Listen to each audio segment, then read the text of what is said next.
Hey guys, I am so excited to answer your questions. I had such a good time doing your author visit at your school, and I'm really honored that you even have more questions, and I'm happy to answer them for you in a video. So let's go. Question 1. Which book of yours was the hardest to write and why? Definitely Making More, How Life Begins, because that book is about plant and animal life cycles. And I really wanted to share with kids like how life starts and how almost every living thing has two parents and it takes two sets of genes to make one living thing. And that process is wild and incredibly cool, but also really tricky. So I had to learn tons and tons of information about all different species to pick the ones that went into the book. And then I had to fill 72 pages, which is a lot of pages. Most of my books are 40 or 48 pages. So it's the longest book to write and the hardest book to write, but also one of the ones that I'm most proud of. I find that when I put in a lot of effort at something, I get a lot in return, and that it feels really good to have that accomplishment. And I bet you know what I'm talking about if you think about anything that you've worked really hard on that you feel really good about too. Okay, question 2. Which genre is your favorite? I love nonfiction and I love books about science. And so science nonfiction is probably my favorite genre to write and to work on. But I love to read lots of genres. When I was a kid, I loved scary books and fantasy books and books about just different characters and their lives and exploring different worlds that they brought me through. But my most favorite to work in as a creator is definitely, at least right now, science nonfiction. Okay, question 3. How did you learn to draw so realistically? Practice! Practice is how you get better at anything, right? Whether you're shooting hoops, playing basketball, or you are playing the violin, or you're drawing and writing books. I've spent thousands of hours drawing from life and drawing what I see. So drawing realistically is just drawing from life. You look at something and you try to draw it, you look at it again and try to draw it in a new way over and over again. And while sometimes that's very frustrating and it feels like you're getting better slowly, you build those muscles, you build that ability to see and draw what you see through practice. Okay, question 4.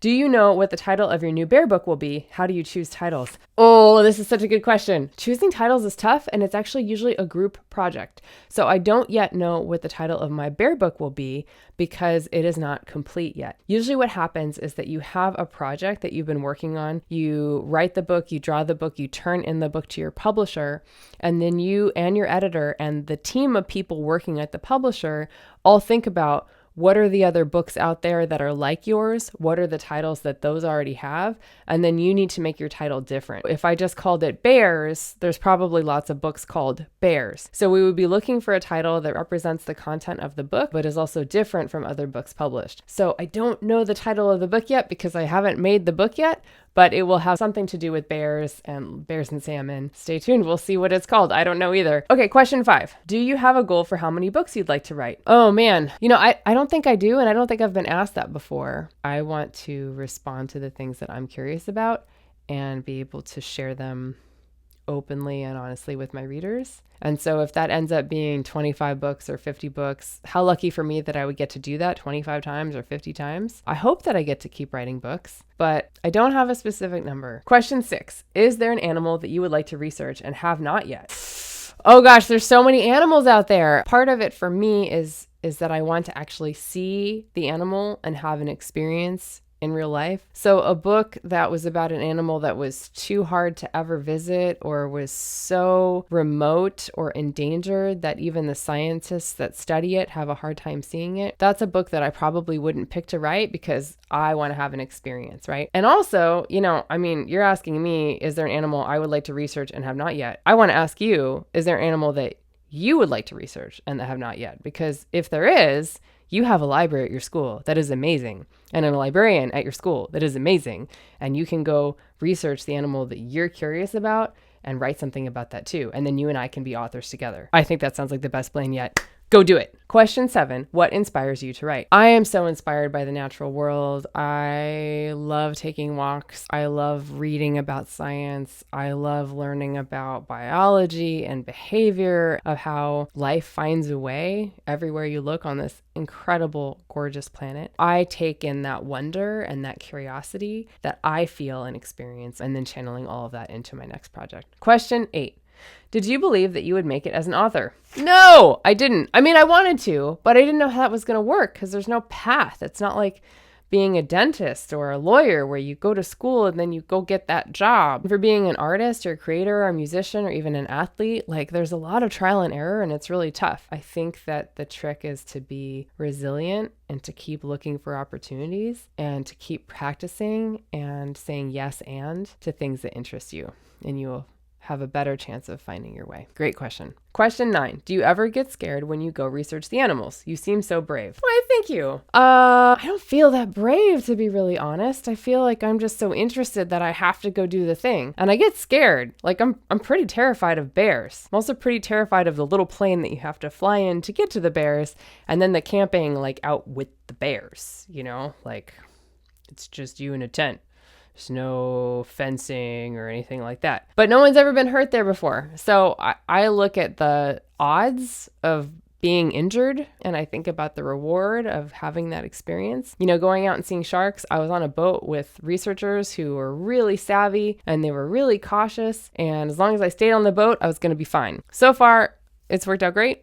And I think it will continue to be that way because I am a very cautious person. I want to make sure that I get in safely and get out safely so I can come home to my family, so I can make a book about it and share it with all of you. Thank you for thinking that I'm brave, though. That makes me feel good. Do you have a favorite animal that you have researched? I mean, every animal that I research is like my favorite at the moment. Like right now, my favorite animal is probably bears. But if you ask me 3 years from now when I'm working on a different animal book, I'll probably tell you that animal. I really get excited about what's in front of me and about learning about it because I get to ask questions that I'm excited about and then follow through with those answers and then put all that curiosity and learning into a book and share it with you. That said, my favorite animal growing up were elephants, and I have just totally fallen in love with sharks, and I'm excited to see what I fall in love with next. Okay, question 11. If you could go anywhere to research a book, where would you go? Oh man, I would love to go to Antarctica. I would love to go to South America. I would love to go to Asia. I've never been to Asia, anywhere in Asia. So I think that one of those cool places would be amazing to research a book, as long as I could do the trip safely and see what I wanted to see and have it be, reasonably priced trip. Like it can't be insanely expensive, but really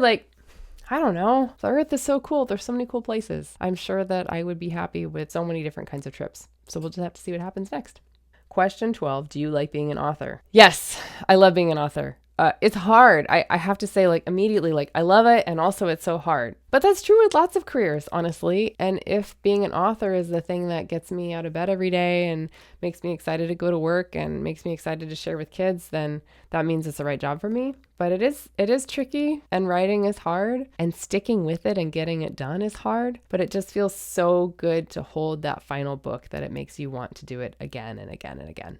Okay, question 13. If you were not an author, what would you be? So when I was 12, I thought that I wanted to be a veterinarian. And then when I was 13, I realized that would involve a lot of surgery and needles and stuff and blood. And I was like, no, I'm not going to be a vet. And then I thought I'd want to be a teacher. And I ended up going to school for art and illustration and English. But I get to teach with my books. So I kind of am doing the thing that I thought I would do if I wasn't an author, which is to be a teacher. I just teach through my books. So I kind of got both things. And I get to see all of you when I do school visits. So win-win. Question 14. How do you come up with your ideas for books? I respond to things that interest me. Science is interesting. The natural world is interesting. And so a lot of times the book idea starts with either something cool that someone tells me about an animal or an article or a book that I read about something neat. With my book, Sea Without a Shore, that book came from an idea that the author had. And she shared with me that there was this cool place called the Sargasso Sea and I didn't know anything about. And so when I started to research it, I also thought it was interesting. And I agreed, of course, I want to be an illustrator for this book. I want to learn about it. So I think every book kind of starts with this interest that I have in the topic and I want to share it with my readers. Question 15. Who is your favorite author? There's so many authors,